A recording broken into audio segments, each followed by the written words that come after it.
something bad is happening that I go to mountain, go to hill and continue walking 5 hours, 6 hours so that you are forgetting it and you are tuning yourself.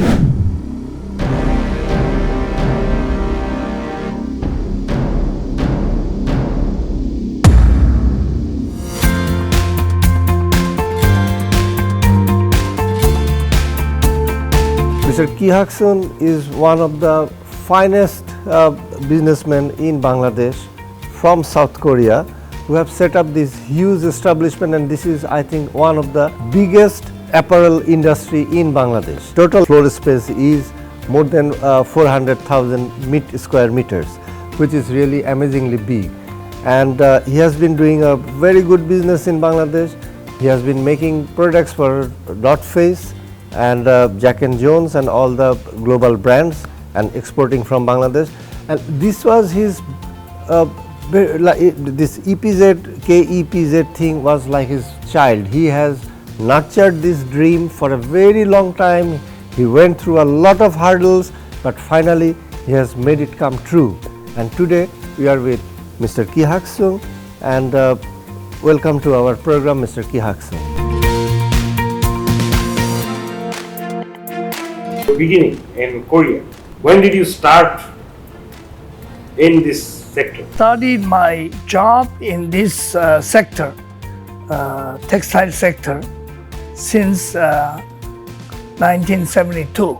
I just finished my army service and got the first job with a big company with also textile sector.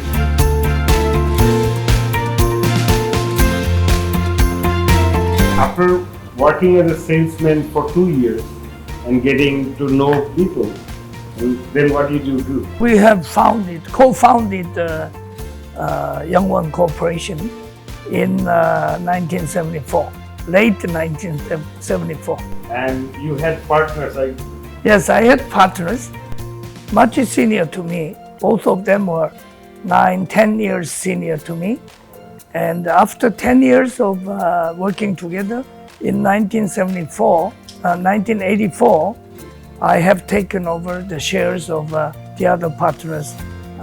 Then I became a sole owner or operator of the Young One Corporation business. What is the valuation of Young One Corporation? Our volume is $3 billion. And revenue is, meaning on Young One Holdings level, Yes. including that Korea North Face business, that one.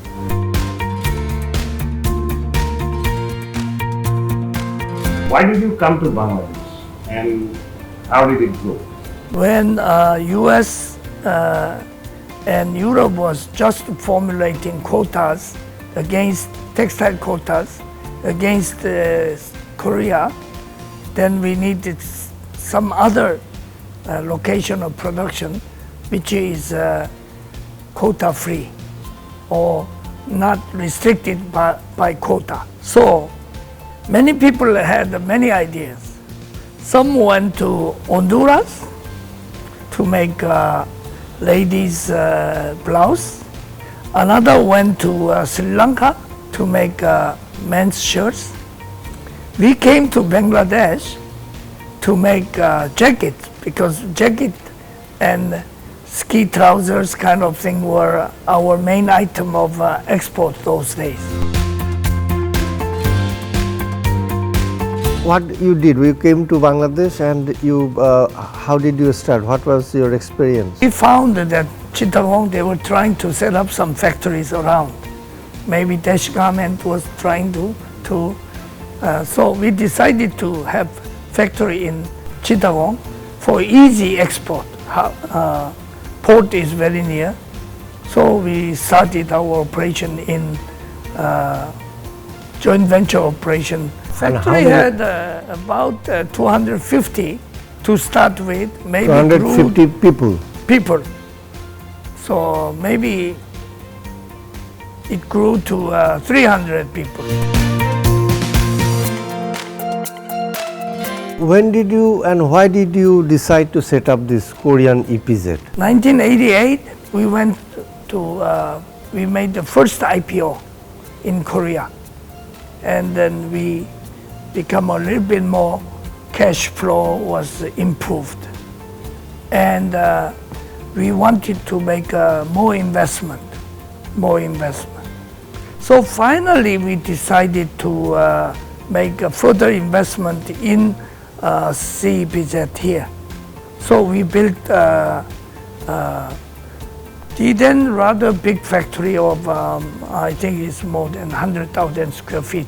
In April 29th, we cyclone. Yes, cyclone has really wiped out the main door.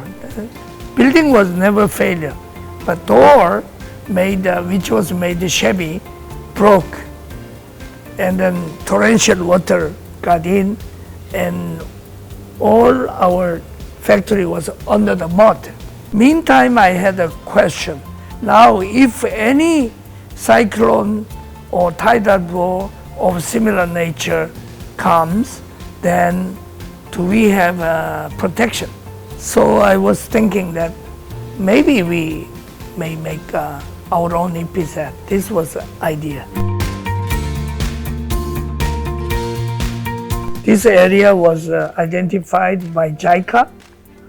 JICA thought that they could make about 500 acres, maybe furniture export oriented zone, and with the government or private consortium, something like that. So I mentioned to them to the presentation that this should be private, which is more functional. Elsewhere already private zones, industrial complexes are already developing. So I suggested that way. That's how we end up here. 95-6, then law was established. Private EPZ Export Processing Zone Act was 1996, was formulated that year.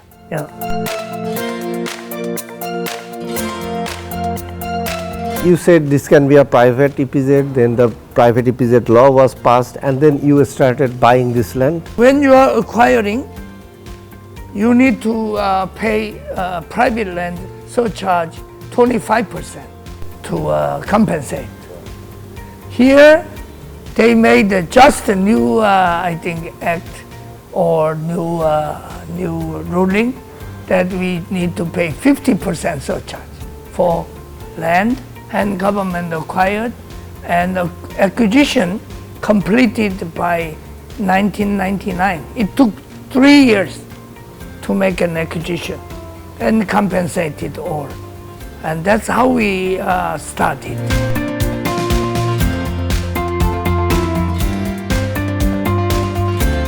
This was the main sand collecting area of the local people here. They would come and steal the sand.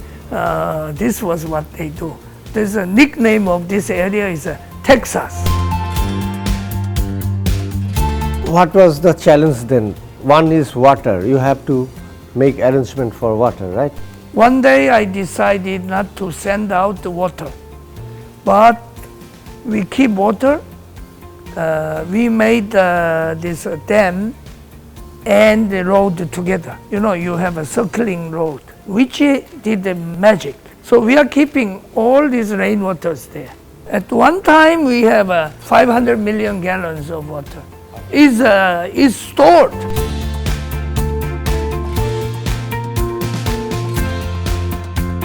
There was no electricity, there's these unruly villagers and all that. So from when could you concentrate on other stuff? There was no power, so I brought while we are setting up the factories, 3 units of diesel power plant. Each one is 1.5 megawatt and 4.5 megawatt we had. And as a backup power, because this grid line here quality was so unpredictable.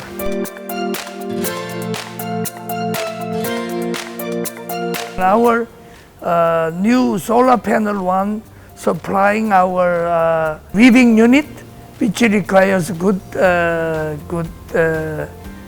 quality electricity. We have got about 20 megawatts now. We are working toward 40. I'm pressing everybody. It depends on also government policy too.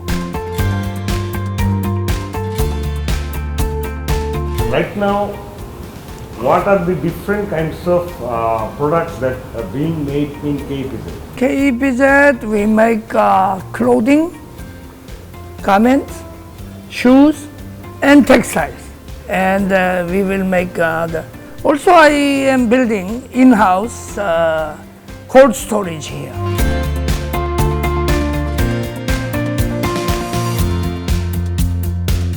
How many factories you have here? We are pre-building our businesses here. You know, we have 10 design development center. 3 of them completed. Now another 7 is under construction. I want to market, develop a smaller unit where design is developed, tested, checked, small production can be possible, so that when they are successfully doing, they can take a big production in the big production there. Now you have this, you have been a giant in apparel making. Are you planning to expand your business to other sectors? Now, this business-wise, this will be maybe 3 different businesses here. One is apparel shoe making. Another one is synthetic fiber oriented, material supply, like a polyester, rayon, wool, and so that our textile unit can be supplying whole Bangladesh to upgrade their businesses. Then I want to move on to IT development, like our garment business, in mass scale of this one. What is your current investment in Bangladesh? In Bangladesh, last count we had $600 million, and maybe another $400 or $500 million next 4-5 years time.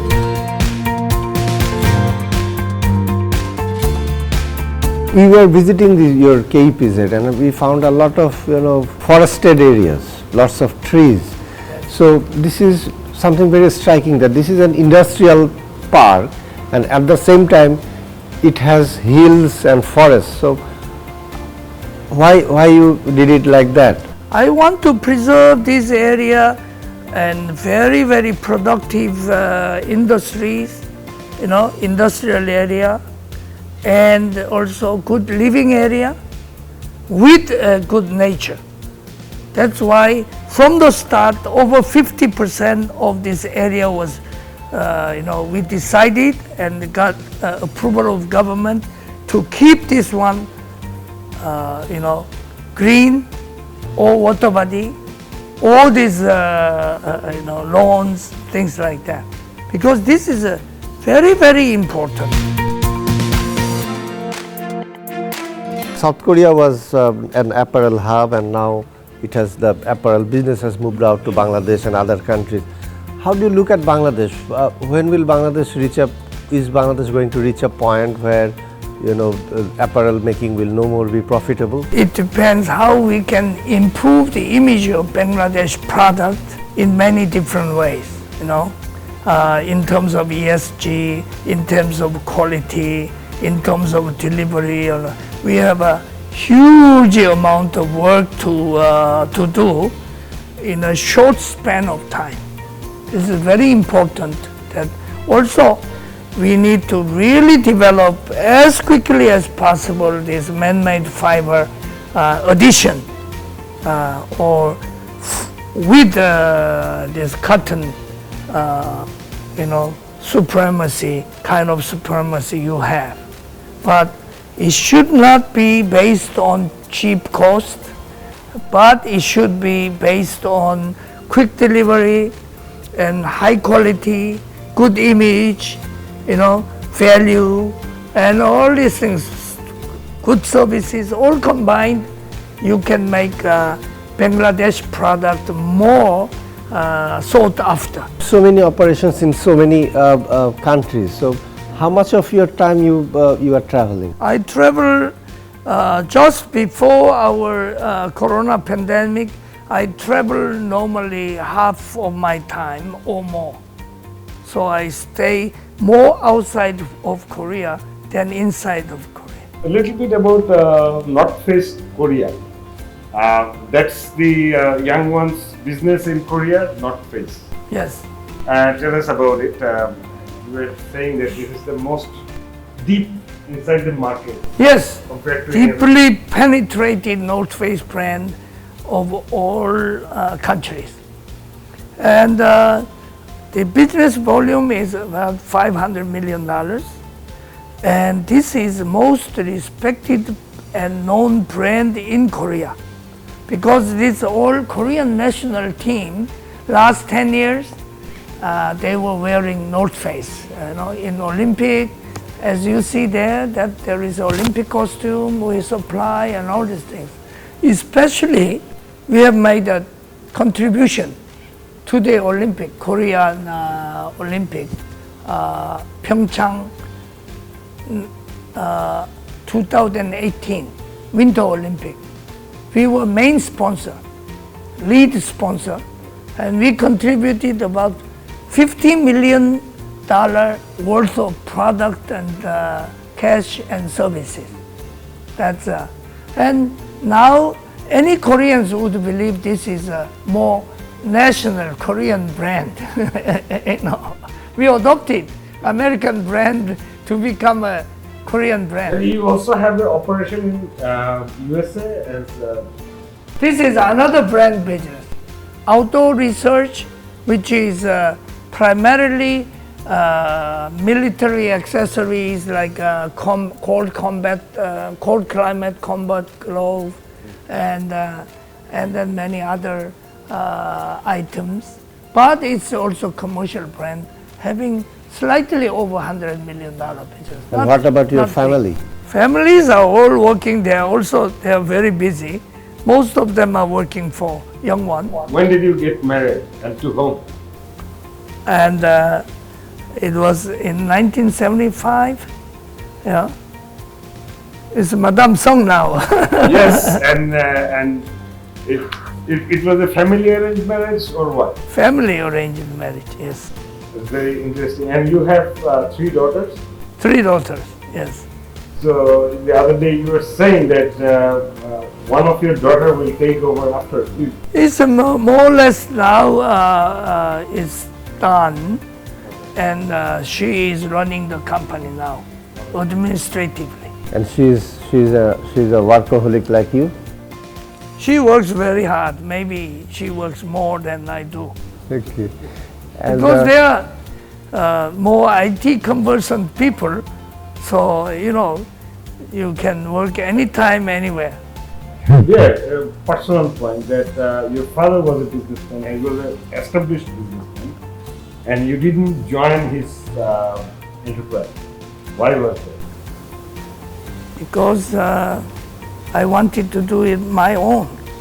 And also I had my elder brother, whom I gave him first choice to join my father's business. He goes there, right? Yes, of course. You have The other day he told me that father appointed me to succeed him in the business, but I refused. So how old is your brother? My brother is 3 years elder to me. And your sisters? I have 2 sisters. 2 sisters. Yeah. You have 2 brothers. No, 3 brothers. 3 brothers. 4 boys and 2 girls.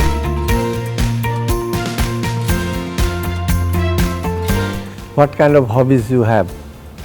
I see a Hobbies, lot of artworks, paintings in your building and in your office. Yeah, So you are an art collector, I I walk, I hike with my friend, my high school alumni, and then we get together very many times.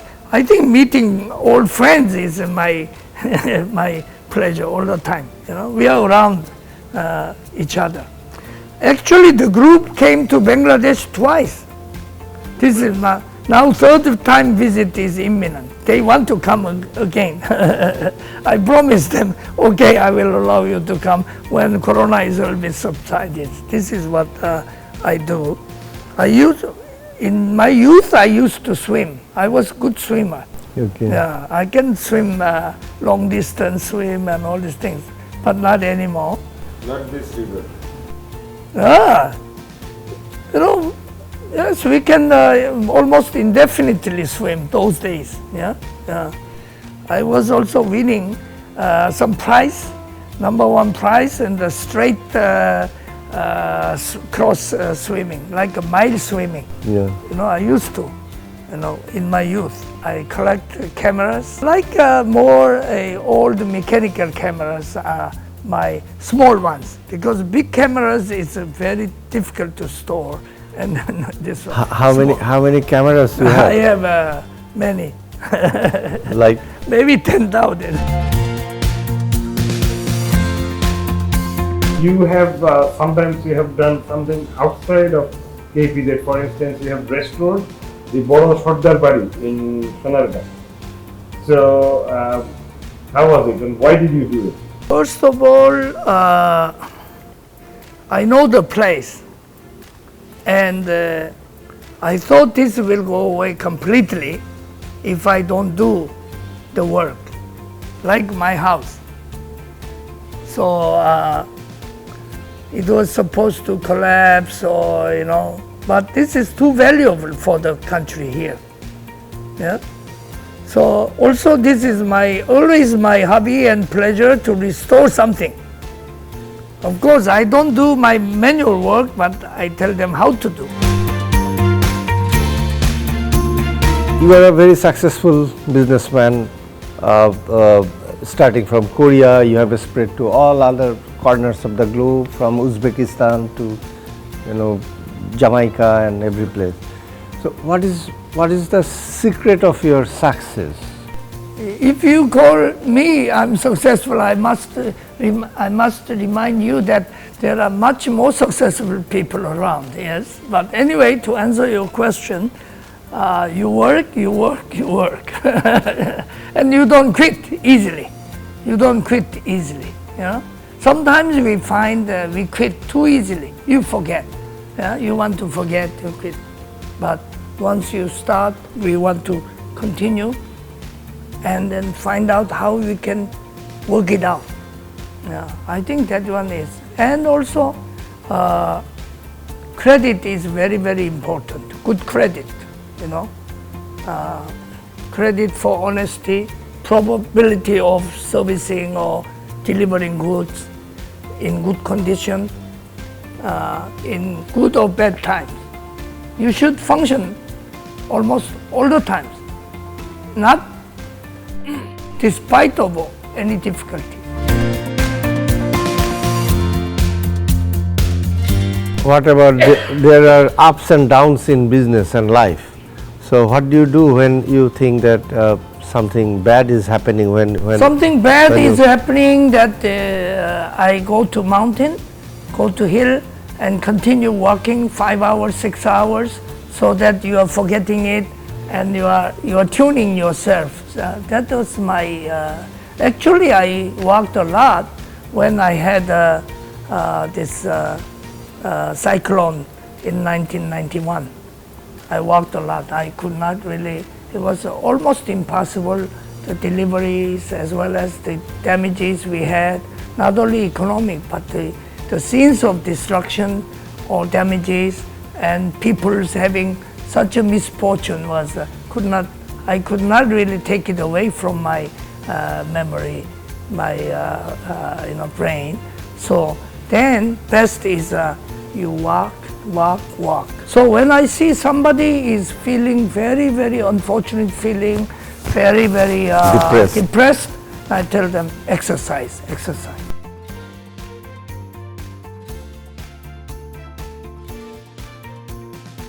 Actually, you in recent times you have been expanding your business, and then there is COVID crisis and this Ukraine war and all that. So how do you look at the next 10 years? During all COVID, I never canceled one contract whatsoever with our supplier. I never hesitated to pay. I never stopped anything here. I came here to to preserve my contractor's job here even. So they are happy and they know we will be here. They can dedicate and devote to our projects here. You are now 75.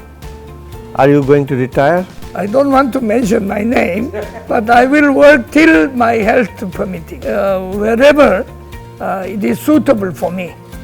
I don't have to be a CEO forever, but I can be a very good product developer, quality insurer, everything and anything.